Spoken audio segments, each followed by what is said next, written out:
Боркер меримдүү Аллах Таалага шүгүрлөр болсун. Сүйүктүү пайгамбарыбызга салам салаваттар айтып болгон соң, орозоңуздар кабыл болсун, урматтуу момун мусулман бир туугандар. Сиздер менен 20 мүнөт бою орозодо 30 сабак теледолбоорунун автору жана алып баруучусу Темирлан Акматов. Бүгүн сиздер менен ушул дин психологиясы жөнүндө сөз кылабыз. Андыктан биздин суроолорго жооп берүү үчүн дин алымы кыргыз элибизге агартууга салым кошкон Билал Ажы Сайпиев келген. Ассалам алейкум, орозоңуз кабыл болсун. Алейкум ассалам. Солоңуз жакшы. Рахмат. Устаз анда элиңиз менен амандашып алсаңыз. Ассаламу алейкум ва рахматуллахи ва баракатух. Урматтуу кыргыз элим, бардыгыңыздарга Аллахым туткан орозоңуздарды кабыл кылсын. Баракалла. Алла разы болсун. Бүгүнкү темабыз өтө бир актуалдуу тема. Дамла биз билгенден ушул илим алып келесиз, илим берип келесиз. Анан хадиске амал кылган аалымдардын бирөө сиз. Бүгүнкү ушул дин психологиясы деп атабыз. Ушул теманы бир ачып берсеңиз. Бисмиллахир-рахманир-рахим. Негизи Алла Таалам бизге дин берди. Ушул эки дүйнө бактылуу болуш үчүн. Бизге Куран түшүрдү. Биздин жашообуздун негизи Куран менен, хадис менен ушул негизделген да, мусулмандардын. Эми психология деп сөздү баштап калдыңыз. Негизи бул шарият сабактарынын ичинде бир аз колдонулган сөз. Негизи бизде акыйда, анан фык, анан ахлак болуп үчкө бөлүнөт да. Ушул психология ахлактын ичине кирип кетет. Ахлактын ичине кирип кетет. Мурда психология деген өзү негизи өзүнчө илим болгон эмес.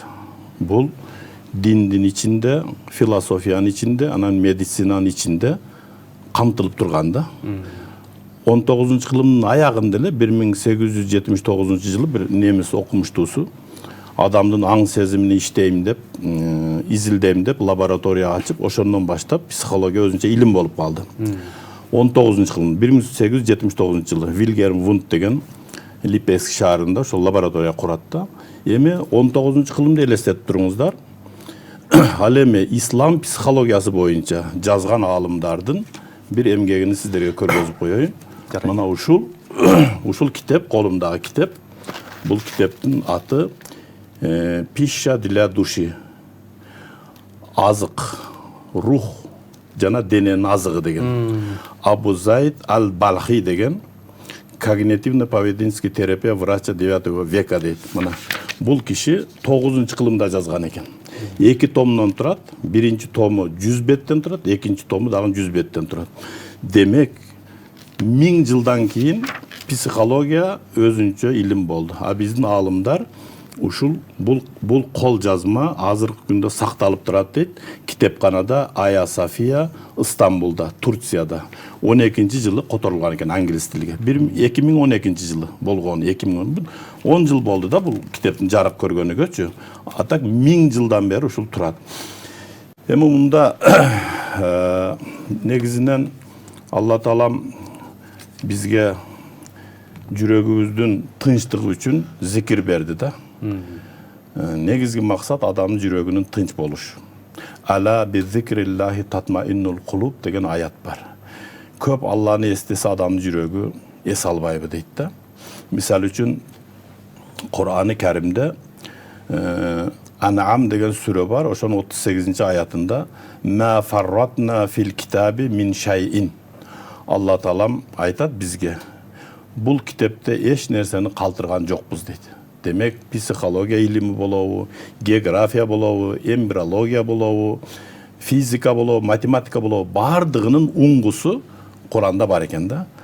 Андай дегеним ва наззална алайкал китаба тибянан ликулли шайин. Биз сага китепти ар бир нерсени түшүндүрүүчү кылып жибердик дейт. Демек 200 жылдан кийин же 200 жыл мурда же азыркы учурда ким кайсы окумуштуу кандай илимди жактап том статьялар жаза турган болсо, ошонун уңгусу Куранда бар экен да. Бул Курандын бир өзүнүн өзгөчөлүк можизасы экен да. Адам акыл албай турган. Ошонун үчүн иншалла ушул жөнүндө сөз кыла турган болсок, Кудайым буйрса иреттеп айтып беребиз иншалла. Алла разы болсун устаз. Бүгүнкү темабыз актуалдуу. Анан ушул азыр биздин деги эле дүйнө жүзүндө Кыргызстанга ошол диний психологдор абасы кандай керек болсо ушундай муктаждык бар. Мектептерде, окуу жайларда анан ушул илим боюнча дагы мынакей БГУда окуп атасыз деги эле ушул баягы ар бир нерсе муктаждыктан чыгат эмеспи. Анан чоң адамдарга деле. ооба. Анан өзгөчө ошо орозодо мынакей 30 сабак деп эфир кылып атабыз. Дагы кандай ушул муктаждыктарды жабуу үчүн биздин алдымдар болсун, педагог психологдор болсун, жетпеген илим да бул баягы адис кадрлар жетпей атат. Ушул таңсыздарды кантип жойсок болот? Мамлекет окутуш керекпи же кандай? Же муфтияттан БГУга тапшырып, мына 2 жылдан бери магистратураны окуп, бүгүнкү күндө диссертациям аяктап атат. Мына майда бүтөбүз окууну. 3-4 эле ай калды. Өтө убакыт аз.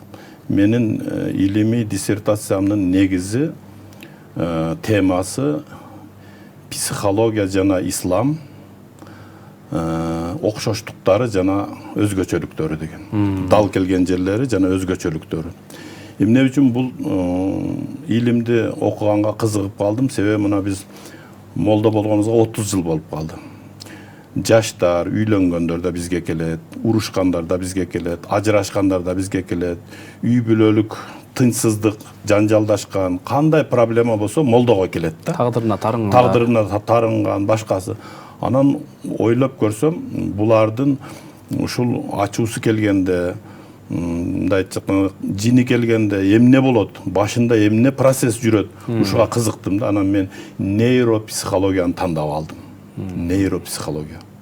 Көрсө адамдын ачуусу келгенде, мына ол маңдай бөлүгү свет ушундай эле өчөт экен дагы, акыл иштебей калат экен да. Бир гана эмоция менен гана адам иш кылып калат экен. Мына ушунун зыянын тартып бардык адамдар ушул абактарда отурганда ошол бирине бири кол салып койгон, бирине бири катуу майып кылып койгон, мунун бардыгы ушул ачуулуктан болот экен да.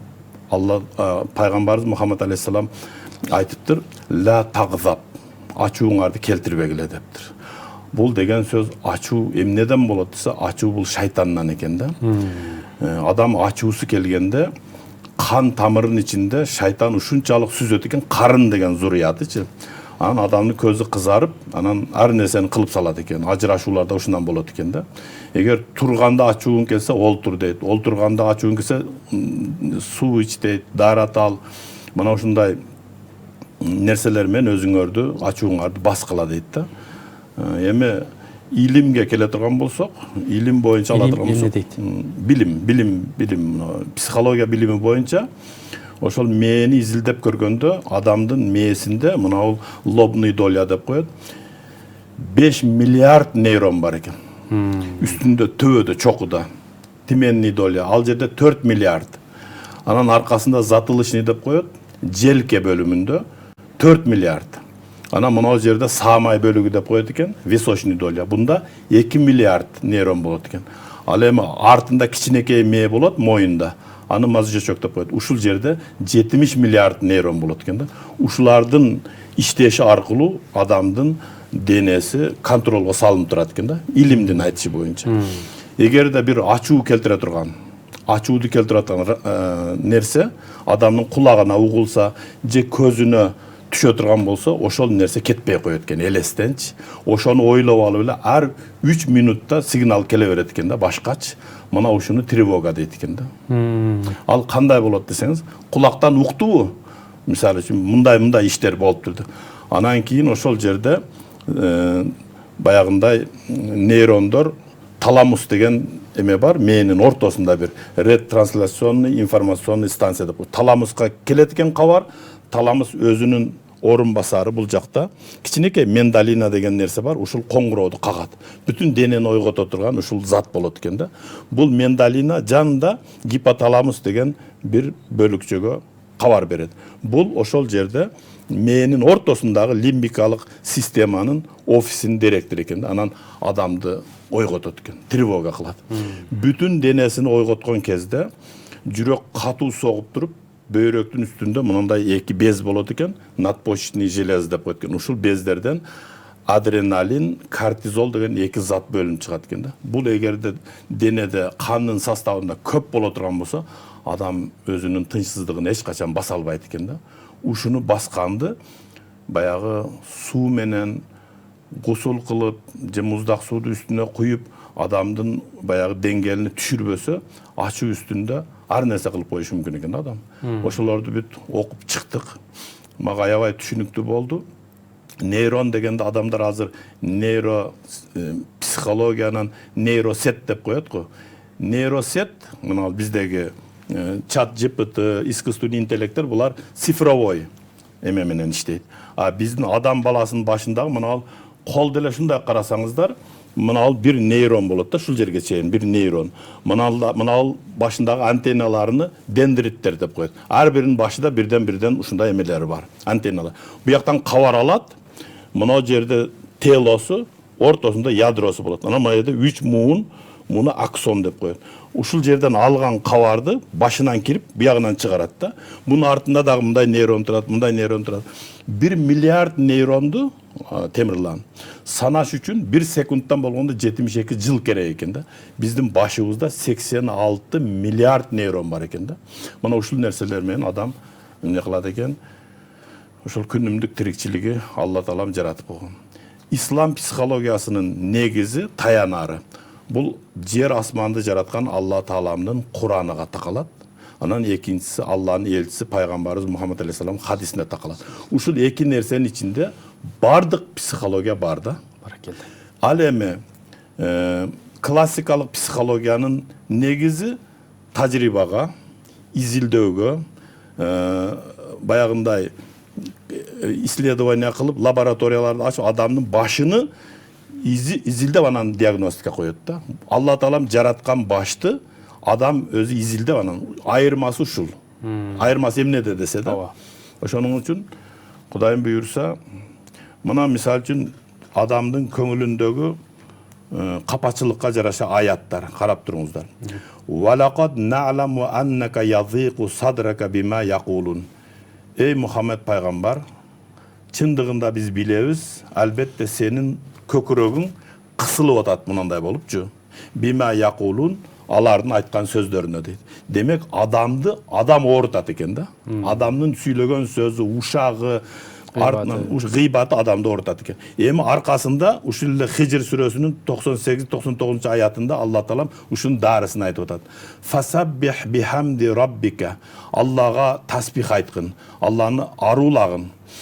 Ва кун минас сажидин.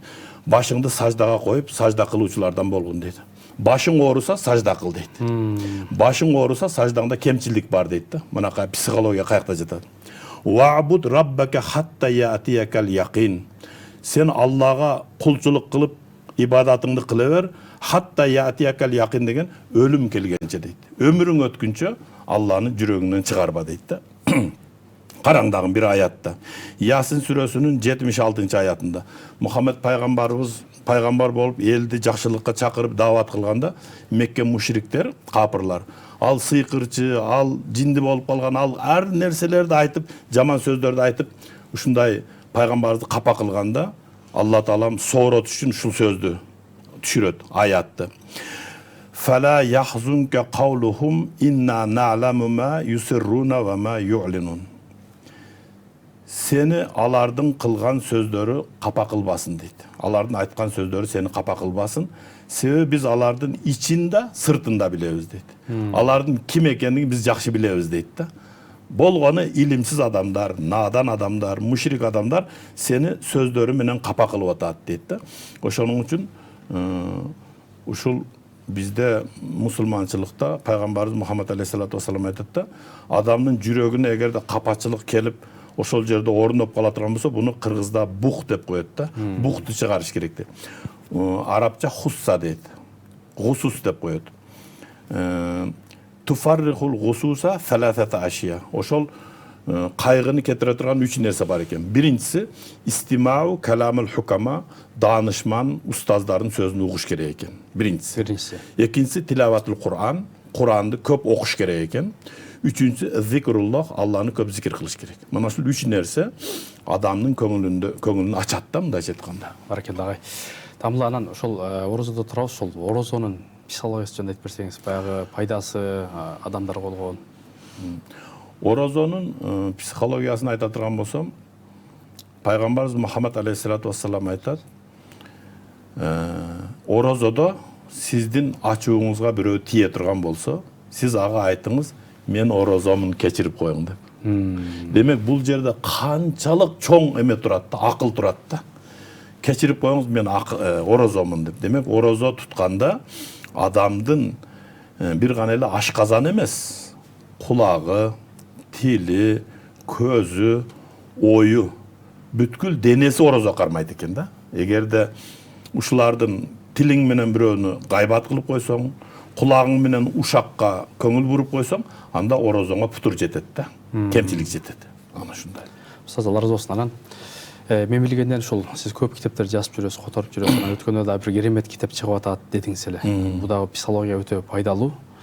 Ошол китеп жөнүндө айтып берсеңиз. Өзү психологияда КПТ деген сөз бар да. Когнитивно-поведенческий терапия. Когнитивно-поведенческий терапия бул кыргызчага которгондо когниция деп коет. Бул адамдын ой жүгүртүүсү да. Поведен бул поведениясы, жүрүм туруму. Ошону түздөө деген сөз да. Бул азыркы эң атактуу болгон ошо психологдордон ушул нерсенин үстүнөн иштейт да. А bizde bunu danışmanlık, hikaye, bayan, adamga рассказ терапия. Егер bir adam bir problemini menen kese, oşoga bir жақсы сөздү айтып бересин, бул ал үчүн өтө чоң не болот? Терапия болот, түзөтүү болот да. Мисалы, бирөө bir баласын жетелеп келди. Көзү көгөргөн, өспүрүм, мына ушуну кандай кылыш керек мисалы? Ал балага айта турган bir рассказ терапия деп коелу. Балам, отур. Кайда бара жатасың? Бала айтат, мен микрорайонго баратам. Неге? Ал жерге барып мушташам күндүгө. Бир да соо адам жок. Анан данышман айтып атат, балам, илгери бир падыша болгон экен. Падышанын каалагандай баягы сарайлары, мал мүлкү өзүнүн байлыгы болгон экен. Бирок бир күн бир кичинекей бөлмө жасатат. Ал шишеден күзгүдөн жасатат. Баягы бөлмөнүчү. 6 жагы тең күзгү. Анан байкабай калышат, ичине бир падышанын ити кирип камалып калат экен. Анан караса 6 жагыда 6 ит турат, алар менен ушундай урушат, бүт бардыгын талкалагандан кийин акырында өзү дагы кан таталап, кансырап өлүп калган экен. Кароолчулар ачса, ит баягында акыбалда. Анан айып кимде болду, ким менен урушту десе, баягы бала жооп берип атат, ит күзгүдөн өзүнү көрүп, өзүнүн чагылышы менен, отражениясы менен урушту деп бала акылы жет. Кудду эле ушундай балам. Сен кандай мамиле кылсаң, адамдар сага ошондой мамиле кылат. Пайгамбарыбыз айткан, афшус салам, чыгып туруп ассаламу алейкум деп саламды бергиле, Алла таалам даражаңарды көтөрөт, жүрөгүңөргө тынчтык берет. Бир жылмаю дагы садака. Сен эми чыгып туруп, ошо микрорайонго чыгып туруп, жылмайып жүрчү бир ай, кандай болот экенди? Баягы бала барып аксакалдын айтканын кылып, көргөн адам менен салам берип учураша бер жылмайып, урушпай калды да. Демек бул чоң лечение болду бул баланын тагдырыначы. Мына ушуга окшогон ар бир нерсеге бирден хикая бар да, шарият. Сонун устаз. Буларда мен 100дү чогулттум азыр. Кудай буйрса чыгат. Биздин 3 мүнөт убактыбыз калды амла. Анан бүгүнкү ошо дин психологиясы деп атабыз. Анан интернет желилеринде өзүнө мындай баягы элдерге сабак берип аткандар бар. Көпчүлүгү айымдар. Анан ал кишинин өзүнүн психологиясын оңдош керек да. Жолсу өзү ажырашкан, же болбосо анан баягы акча табуу максатында эле сени оңдойм, психологияңды оңдойм деп баягы чакырып алып, анан жарандай тыйын тепирин алгандар бар. Ошолор көз карашыңыз кандай? Аларды шарият боюнча аялы жок эркектин имамга чыгышы макруу болот да. Буну жарты деп эсептейт да. Сиз айткандай, күйөөсү жок аялдар 5 баланы кантип багышты үйрөткөндөр, ажырашып кеткендер да. Булардын өзүнүн жүрөгүндө травма бар да. Алла тааламдан сурайбыз, баш кошуп, бактылуу болуп, бала чака баккан бул өтө тарбиялаган чоң сооп болот. Эми чындыгында эркектерге илим билимдин кереги жок окшойт. Бизде мына Дон деген, анан Нурсултан деген бир Кытай бала, Нурсултан татар, анан Абай, Алмаз, Билал деп 5 эле эркекпиз. 30 аялда психологияда окуганда. Демек ойлоп калам 20%, 15%, 85% эркекке илим кереги жок окшойт. Барып кандай болобуз деп калам. Ошоның үчүн окуш керек. Окуш керек Темирлан. Аларды окуш керек. Мынакей, ошол 20 мүнөттө устаз керемет баягы эми чоң тема. Көп нерсени айтып бердиңиз, анан сонун сабак кылып бердиңиз дамла. Анан биздин азыр 1 мүнөттөй убактыбыз калды, бир ошол жыйынтыкта бир дуа менен бүтүрсөк. Эми Алла Таалам бардыгыбызга ушу туткан орозолорубузду кабыл кылсын. Бул суроо жоопко негизинде 20 мүнөт өтө аздык кылат. Бардыгыңыздарга Алла Таалам илим казынасынан илим берсин, билим казынасынан билим берсин. Өмүрүңүздөргө, рызкыңыздарга Аллахым береке берсин. Соодаңыздарга, чарбаңыздарга, рызкыңыздарга Аллахым береке берсин. Алтын башыңыздар аман болсун, жүрөгүңүздөргө тынчылык, токчулук, аманчылык, шүгүрчүлүк, нур, иман, ислам берсин. Эки дүйнө бар болуңуздар, эки дүйнө бай болуңуздар, эки дүйнөңүздөр абат болсун, эки дүйнөңүздөр кабыл, эки дүйнөңүздөр бактылуу болсун. Ушул орозодо кылган жакшылыктарыбызды, таравихтерибизди, Кур'ан хатымдарыбызды, ифтарларыбызды, дегеле Кур'ан хатымдарыбызды Аллахым кабыл кылган болсун. Бар болуңуздар, бай болуңуздар. Аллахым берсин. Алла разы болсун. Урматтуу телекөрүүчүлөр, угармандар, бизге бөлүнгөн убакыт соңуна жетти. Бүгүн мынакей орозодо 30 сабакта Билал Дамыла алымыбыз биздин элден келген суроолорго жооп берди. Орозоңуздар кабыл болсун. Орозого кармагандар үчүн эки чоң сүйүнүч бар дейт. Биринчиси ооз ачканда дуалар сөзсүз кабыл болот дейт. Кудай буйрса, андан кийин ушул район эшигинен кирип, Алла Тааланын жүзүн көрүүгө насип кылсын. Кийинки эфирден амандашканга чейин саламат болуңуздар.